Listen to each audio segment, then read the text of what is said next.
মালিকা, তোমার পুত্র ওই জামাল সকাল থেকে ঘর থেকে বের হয়ে গেছে। কোথায় গেছে তা তুমি জানো? আমি তো জানি না মহারাজা।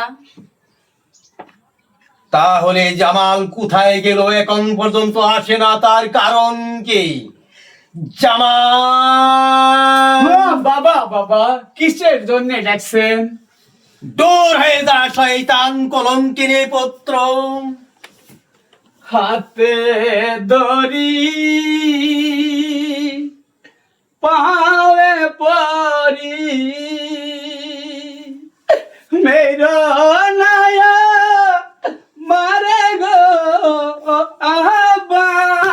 দূর হয়ে যা শয়তান কলঙ্কিনী পুত্র। আবা গো।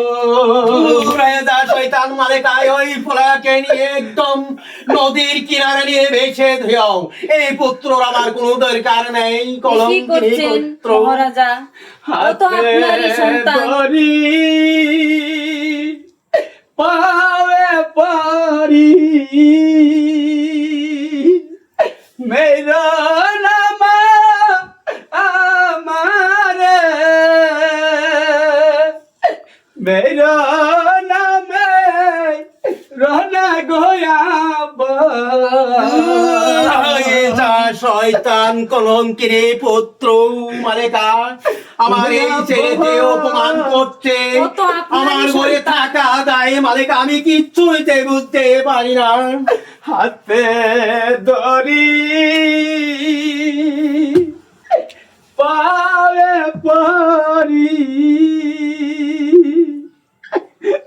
মেরা নায়া মারে। দূর হয়ে যা শয়তান কলঙ্কিনী পুত্র।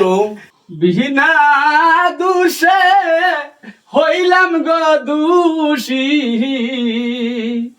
ওই আব্বা। দূর হয়ে যা শয়তান পুত্র।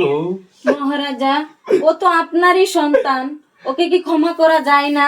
না না, ওইকে কোন রকম ক্ষমা করতে আমার মাথায় ধরে না মালিকা। না না পিতা, আমাকে ক্ষমা করে দেন পিতা। মালিকা, এখন কি করা যায়? পুত্রকে, ওই সন্তানকে করে নিয়ে কোনো খেতে দাও মালিকা।